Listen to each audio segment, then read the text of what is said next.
Hello and welcome to today's edition of Extraordinary Outcomes. I'm Shubhanjan Sarkar, your host and founder of Pitchlink, the buyer-seller engagement platform.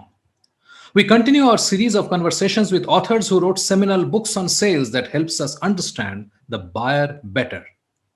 Today we have with us Deb Calvert, and we will speak about her breakthrough book, Stop Selling and Start Leading: How to Make Extraordinary Sales Happen, which she co-authored with James Hoozes and Barry Posner. Deb Calvert authored Discover Questions and Stop Selling and Start Leading, founded the Sales Experts Channel, is president of People First Productivity Solutions, and is a certified sales and executive coach. She is one of the 65 most influential women in business, a top 30 global sales guru, and an inductee into the Sales Hall of Fame. Now, onto this insightful conversation with Deb Calvert. Deb, thank you for coming on the show. Well, thank you for your persistence. I am really thrilled to be here. I love the work that you're doing here. Well, I love all your work. So I appreciate the opportunity. Thank you so much. You have written a book before. This is your second book, if I'm not mistaken. That's right. When did you decide to write this book, and how did the process start right at the beginning? Well, it was I think, a aligning of the stars, something that was meant to be. But it's a little embarrassing how it came to me, only because it took so long. In my business, People First Productivity Solutions, I have had 3 separate tracks of business, but primarily 2: sales productivity and leadership development. And I would go day to day, waking up and looking, what customer am I working with? Okay, today's a day for leadership development. The next day, today's a day for sales productivity. And these were very separated things in my mind. The leadership development work I did was with Jim Hoozes and Barry Posner. They're well known globally as pioneers, thought leaders around the behaviors that make leaders effective. Very much an evidence-based system that they have. So being their student and them being my mentors and being well steeped in the work that they did, it's embarrassing that I didn't come to this idea sooner. But I literally one day while I was doing some sales training, I had this idea like a lightning bolt out of nowhere. And the idea started with the question, what would happen if the behaviors I teach leaders were behaviors that sellers also used? Would it make a difference? Would it be something that buyers liked? And it was just a curiosity, but I took that to Barry Posner first, and I said, well, what do you think about this? And he said, well, let's research it, because he is an academic, previous dean of a business school and a researcher. And so through Santa Clara University, we commissioned a big panel study with 530 B2B buyers. We used the work of Jim and Barry about leadership behaviors, and that's the research. And from the research, it was clear that a book needed to be written. See, it's really fascinating because I have not heard of this level of depth of research, and I think it's understandable because you worked with 2 academics, and possibly I think that's how academics approach a problem or an idea, that we need to go out and check it out in the field. So tell me a bit about how the idea of actually researching buyers came about. The idea of researching with buyers, that is something that sadly we don't see enough of in the sales world. But that was also the premise of my first book. My first book was based not only on observations of sellers, but research with buyers. And so I already knew that was important. Right. What did you decide? I mean, how elaborate was this research? What was the process? Okay, so it was a panel study. So a hired firm, Qualtrics, going out and finding B2B, business-to-business buyers. We wanted a cross-section of all different sorts of sectors and industries, age groups, experience buying, some from organizations where what they purchased included a complex sales process, others more of a simple process. So there was a lot of thought put into who will be in our panel so that we could get that cross-section. And then the study itself was also quite extensive because we were asking a number of questions about each one of 30 proven leadership behaviors. So it was quite in depth. And then after we collected all of that research, there was also a phase 2. We went to sellers, and this was more of an all call. We just gathered stories from everybody who would give us them, but we never used the word leadership. We just went to sellers and said, tell us about your personal best in selling. We want your story about your personal best in selling. And then we crossed what we saw buyers wanted and what happened when sellers felt they were at their personal best, and we looked in their stories for those behaviors to see proof of match. That's quite a complex process from what I'm trying to sort of gather, because there could have been scenarios that stories wouldn't have matched to the traits that you are trying to write about, right? Or were you sure from your experience that those stories actually exist and you will find those stories? Yes. No, but we had over 500 stories submitted, and it was crystal clear. It was very compelling. When sellers felt like they were at their best, we could go to any story and see clear demonstration of leadership behaviors. And so the book has the research from buyers and the stories from sellers, so that it's something that anyone could choose, if they wanted to use as a behavioral blueprint. This is fascinating, actually. So let's now get to the title of the book. Stop Selling is, how did you arrive at was this something just popped up in your head saying that, look, I think this is what the title should be? Or was it a part of like many titles you tested out? It was really something we heard from buyers, even before the research, because I work with sellers, I research with buyers. I had heard this sort of thing quite often, not exactly in this phrasing, but buyers saying, stop selling to me, right? Just talk to me. There was a frustration on the part of buyers when they feel that sellers are salesy and doing these things that they associate with stereotypical negative sales behaviors. So the intention of the title is to say, you got to quit one thing and replace it with another, a behavioral set. What was the reaction from sellers? Because these are folks you are talking to day in, day out, right? They are the source of your business. These are the guys who are coming to you and they're your customers, so to say. What kind of reaction did you see from them when you say that read this book, this is what I wrote, you need to stop selling? Well, I think this will be no surprise to you. For some people, this book has been a breath of fresh air. It's been exactly what they're looking for. It's no accident that it starts with someone, the first story in the book is someone who left sales because of feeling that they could never take on those selling behaviors they thought they had to.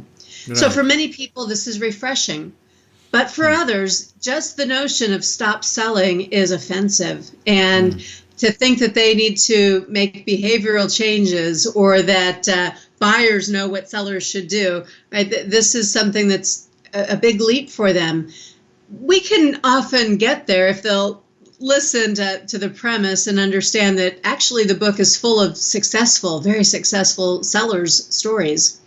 But it's hard for people to make a shift, and they don't quite always understand what we're after here. Fair enough. So let's get into the book. From what I understand, the structure is you talk about the change in the buyer or the need to understand buyer expectations and buyer preferences. So that's how you start off the book. And then you go into depth of the 5 practices that you talk about across many chapters. So let's start with the first.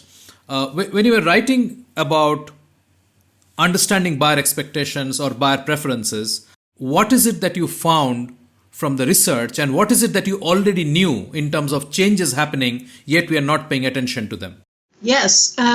Well, in B2C, it's more common to pay attention to customer experience. Yes. And it's more common to do research with buyers and to be nimble and responsive to buyers. So that was the first thing in my mind was, why don't we do more of that in traditional B2B selling? Especially when you look at some of the research around things like going way back, Gilmore and Pine, they wrote the book called The Experience Economy, must be almost 20 years ago. And they predicted exactly what's happening, that it's no longer adequate to provide good service, that you have to create a personalized, meaningful, relevant experience for each and every buyer. And that's now the new threshold. If others are giving experiences and people are buying experiences as much as they are products, it becomes the leveler. And if you're not doing that, you're left out. So then how do you start thinking about the next level they predicted? I think that we're there. But that next level is, how do you create transformations, that people are shopping for transformative, not just any experience, but one that will transform how they think, how they act, how they do business. And given the pace of change that we're all experiencing, that makes perfect sense to me. So as we're thinking about what buyers want, that sort of research also was factoring in our own research, but we were looking to see, does this make sense in the context of other larger bodies of research out there? And it certainly did. So that's why we wanted to frame up and start the book with, hey, this is the world now that we're living in, and we wanted to give that sort of context. We included research around buyer euphoria and around the fact that buyers, we know from Kolsky, that buyers, 89% of them will pay more for an experience than a superior product. I think that's profound to think in those terms. That raises a question. See, if I'm selling Disney World, I know how to approach experience, right? So Yes. there's this famous story that they decided that when people are standing in a queue, they will have jugglers and magicians coming to the queue and just basically entertain people who are standing in the queue, so that they get a feeling that they're not waiting too long. So the point is, how do you do that when you are selling, say, ERP software? What experience are we talking about here? Yes, well, there are many levels, and these are defined in the book too somewhat. So one level of experience is, we're just going to have a human-to-human connection. That's not something that's nice to have. It's not just the softer side of selling. It's the differentiation. It's what makes someone come to you and refer others to you, and to see you differently, and to remember you when it's time to make a purchase. So it's about your own personality coming out, and you truly demonstrating that interest and real concern and care for another person before you try to use some slick sales technique to close the deal. Service is also a kind of experience, but it can't be just the cut and dried. Now it's about, how do I give the customer an experience in shaping the service and product that they're going to receive? That's an experience. It includes, how do you prefer that we communicate? What are your preferences for delivery? What are of course, the customizations about the product? Who's going to be working with you on our team, on your team? Whenever they have their own imprint on shaping what they are ultimately going to receive, that's an experience. And it's an experience that's hard to walk away from, because now it's your own. And if nobody else is offering something that's yours and yours alone, of course you're going to make a choice to have that continued experience and ultimately make that purchase. What, according to you, will be a prescriptive solution to the fact that the salesperson can only do so much? A lot of the experience will be post-purchase, and there'll be other folks involved in the delivery of the experience actually. So how much responsible can they be, and how do they ensure that the continuity of whatever standards they have set, or the expectations they have set, is actually ensured by the organization and the colleagues who are going to come into force after the sale is over? Yes, well, really, there are two answers. The first answer is absolutely entire organizations should be thinking about the customer experience and making sure that they are resourced and communicating internally in ways that afford the salesperson to give what they've promised. However, that doesn't always happen. It does not mean that the seller should wait around or should give up if the rest of the organization isn't quite there yet.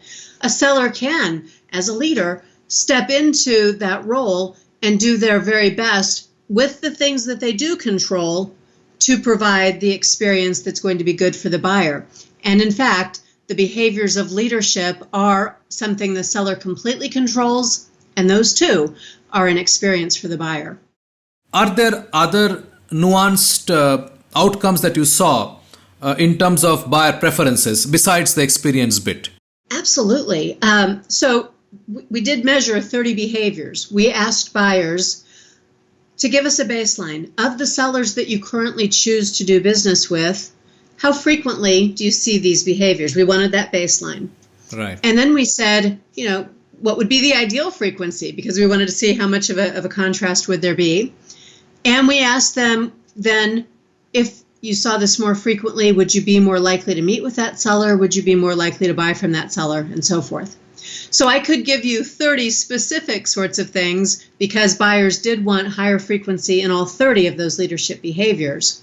I'll give you one as an example because I think it has something every seller can relate to, and it's a fix that I believe is very important. That goes back to my first book. It'll show my own bias here. But one of the top-rated behaviors, after we knew that they liked all 30, we asked our buyers to tell us which ones then are most important. So one of the top-rated by the buyers is that they want a two-way dialogue. They don't want a pitch. It's one direction. It's a monologue. They do want to be involved. This is part of that experience. They want to be heard. They want to contribute. They want to shape. And so this two-way dialogue. What it means when you go through and you look at all the comments from the buyers and do the natural follow-ups that you could imagine, what it really translates into is that a diagnostic needs assessment, a diagnostic discovery process alienates buyers. They feel that most of it's qualifying them. They feel like it's boring. They feel like it's a survey. They know you're going to use the information against them. So a diagnostic discovery process is not going to work as well as we in sales would like for it to work. But a dialogic discovery, a dialogic needs analysis is far superior. It does engage the buyer. It does provide the experience. It creates trust and bonds, and it makes it so much easier to enter into that relationship that ultimately results in what the seller wants, a closed sale. Let's unpack this. This is a very, very interesting point because for most people, both the processes would look very similar. Although one is led by questions, the first one, the second one is led by exchange. But for a salesperson, both the processes look very, very similar. How do you actually make that shift from a probe to an exchange? Yeah, to explain that, I have to reframe what you said just a little bit. Both are led by questions. The big difference is the quality of the questions. In the traditional diagnostic needs assessment, there's a list of questions, and they have short answers, and we're segmenting our buyers because of how they answer. There's a lot of qualifying going on. And a seller often doesn't even know what to do. They don't even know why they're asking some of those questions. They're just on a list, and they're supposed to ask them. It's the equivalent of going into your doctor's office and the doctor is asking you questions to try to decide if you have problem A or problem B, necessitating prescription 1 or 2.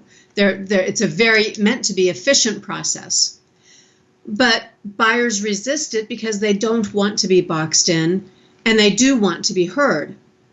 So a dialogic needs assessment uses different kinds of questions. And those are all in my first book. Discover Questions are questions that buyers like. Yes. The questions are, of course, more open-ended, but it's not just the phrasing of the question. It is the ability of the question to yield the floor over to the buyer so the buyer can think and be challenged and see value in the conversation because they are being challenged and forced to think about something differently.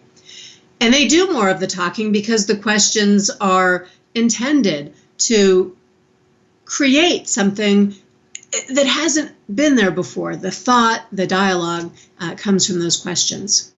Let's move to the prescriptive part of the book and let's talk about the 5 practices which you have put forth as the way to make the shift from selling to leading. And we can play a little game here too if you like. So I do this with sales groups when I speak to them. It's actually a very interesting sort of premise. So I'll challenge your listeners to do the same. The 5 practices. This comes from the original work of Jim Kouzes and Barry Posner. It's 35 plus years of work. It's 5 million plus people who have participated in that research. And so it's quite significant. The 5 practices, each of them includes 6 behaviors. That's where this 30 behaviors comes from. Right. And every single one of these is proven to make a leader more effective. Others more willingly choose to follow that leader and are more engaged by that leader when they use these 5 practices of exemplary leadership or 30 behaviors. So that's what it's all about.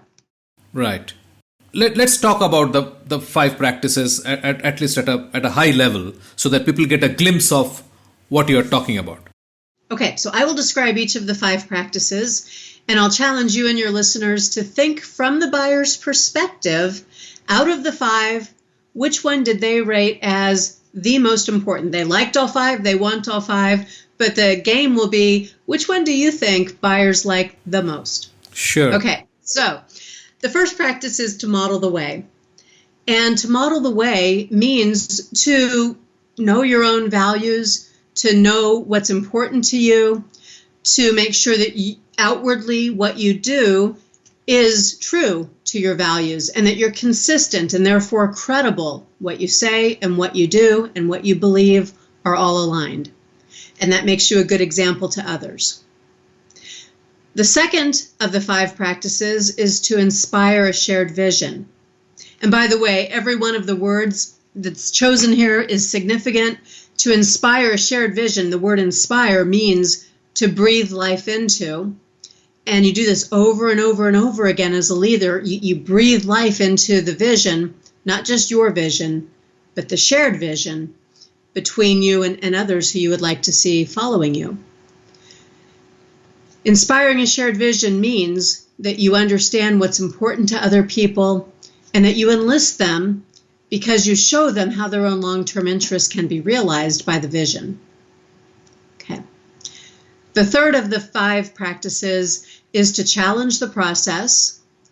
And this is all about experimenting, taking risks, looking for ways to continually improve. When you challenge the process, you're asking questions like, what's new? What's next? What else? Instead of being complacent in the status quo, no matter how good it might be. Okay. Fourth is enable others to act. And this practice is all about collaboration, cooperation. It's about bringing others' potential out. It's about getting them to participate in decisions that will affect them. And then the last is to encourage the heart. Here again, the words are significant. Encourage. I'm pouring courage into. And I'm not pouring it into the brawn, not into the brain, but into the heart. Encourage the heart because emotionally people need to be engaged.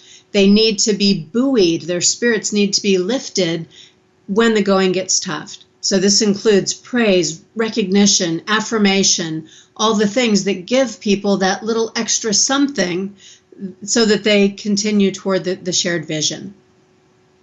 All right, so Subhanjan, I'll ask you first. Out of the 5, which one do you think that buyers felt was most important of all? Yeah, so I'll tell you two answers. I know you don't want 2, but I'll give you the one. My thought about being counterintuitive is to go with the last, which is encourage the heart, because this is completely not business, right? And we're talking about B2B buyers. But, my brain is telling me it's inspire a shared vision. So I'll go with inspired a shared vision, but Okay. Okay, So, you tell me, how did I do? I have interesting things to tell you about both of the ones you picked. It says a lot about you. So when I do this with groups of salespeople, sometimes very large groups, I ask for them to vote.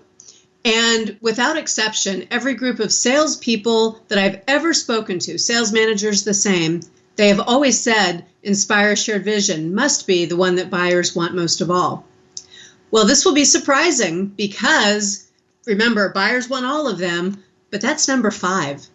Inspire shared vision is the least of the 5 practices that buyers want. They want them all, but they rated the other 4 higher. And I think it's partly because they already expect this from sellers, and because the old stereotypical seller inspiring a shared vision sometimes means, unfortunately, overpromising, saying things that are a little bit beyond what the true vision could ever even hope to get close to. So it's important, but it's number 5. Now let me come back to encouraging the heart, because the one difference that we found as we looked at the buyers and demographic groups, the one difference we found had to do with that practice. So I'll come back to tell you what that was all about. But for buyers, by far, like number 1 was here, and then it was 2, 3, 4, 5. By far, the number 1 practice that they want more of from sellers is enabling others to act.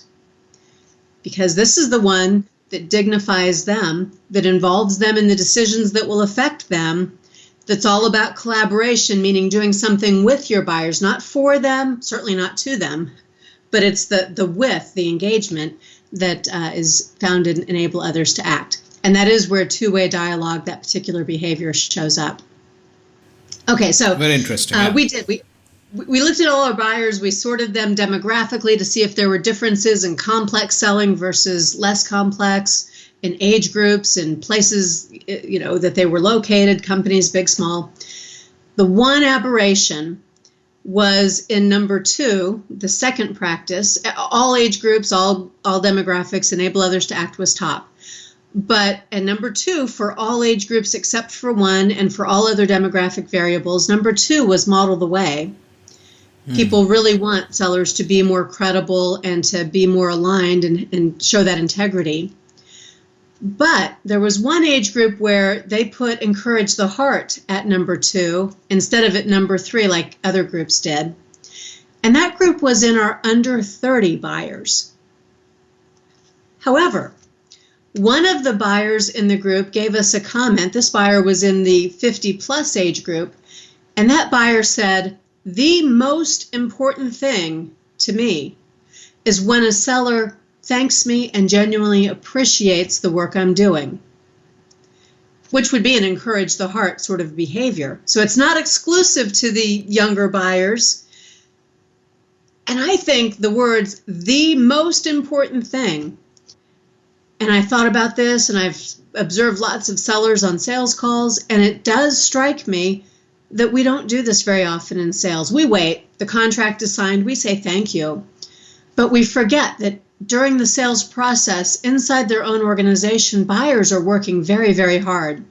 They're taking risks to say no to some other vendor. They're championing change that others inside their organization are resisting.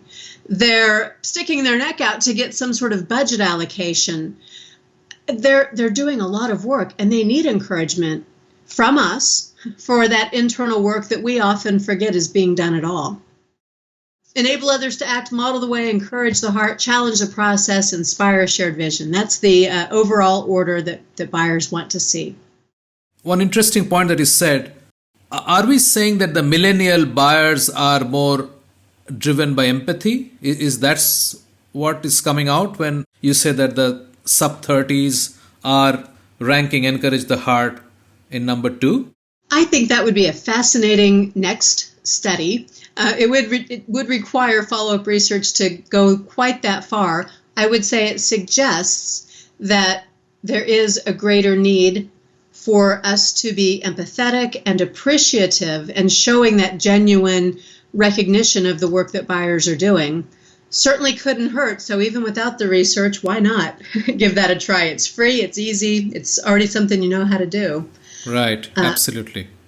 So there's no risk. Yeah, and I can sort of make sense because finally a human being is buying from another human being.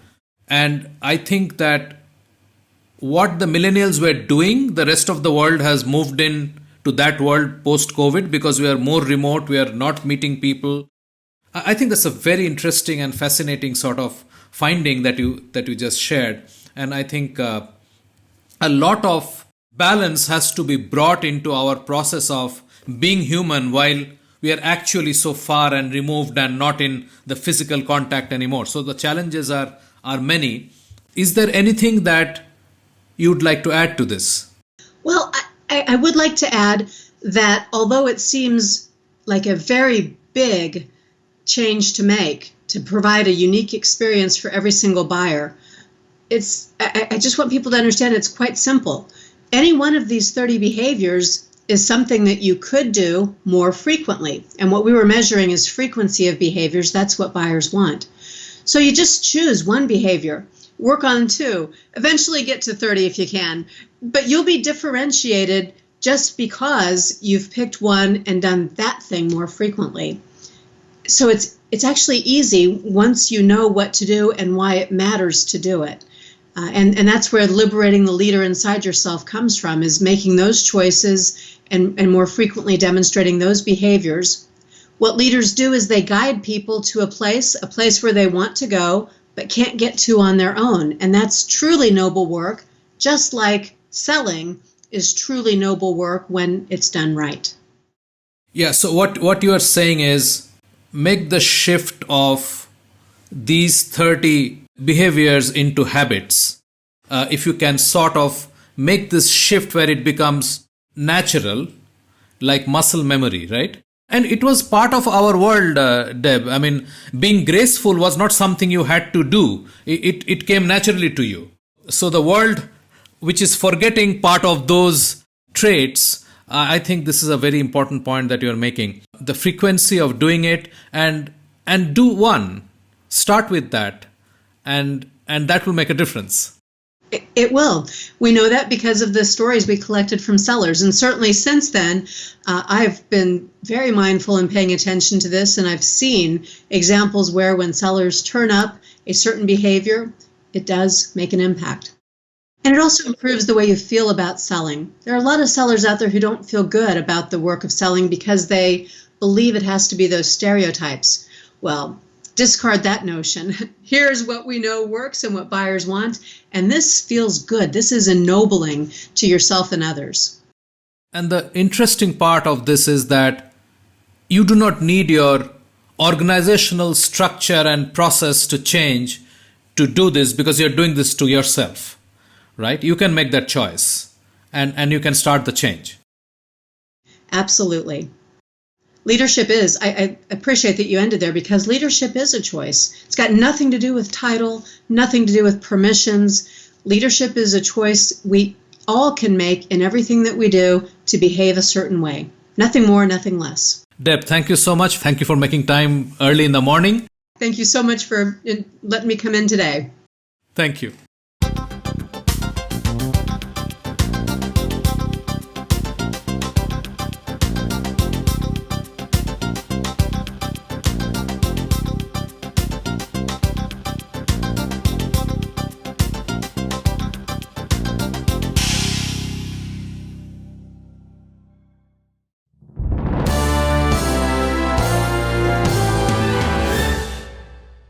Our guest today is Brand Pinvitic, and we speak with him about his bestseller, The 3-Minute Rule, that shows you how to say less to get more from any pitch or presentation. Well, I've been doing it in Hollywood, pitching television shows for so long. I just developed a system of how to explain an idea really cleanly, really quickly, with all the valuable points. We've sort of been taught like you can make big promises in a really quick, short pitch and people will be interested. In today's world, it's not the way it works, right? If you hear somebody in an elevator make a big proclamation, oh, hey, I can make you 10 times your money on an investment by the end of the year, we've been taught that person's going to lean in and be like, oh, wow, that sounds interesting. Tell me more. And really what happens is as soon as someone hears a big claim or something spectacular or the features or the details, like they just don't believe you. That's the problem. And so what I teach is a completely different method called the inform and lead method. It's a form of storytelling that we use in Hollywood when we're trying to build characters, when we're trying to build to a conclusion. Movies that are 2 hours long build with the characters and inform you to the big conclusion. And you can do that in a 3-minute window, basically what you want them to feel. If you want your audience to think they can make 10 times their money on this great investment, you don't state that. You want to lead them with the information that makes them start to think that. They're thinking in their head, wow, this could be a great investment. This might be like really good, could be maybe 10 times. We will continue to explore the B2B conversion problem through additional episodes in our series, Fixing the 5% Conversion Problem in B2B Sales. You can still share what you think about this elephant in the sales room. Please use the link below to record your views in video, and we will continue to showcase them in our upcoming episodes. Let us listen to today's viewer response from Suresh Dinakaran, Chief Storyteller of ISD Global, Dubai.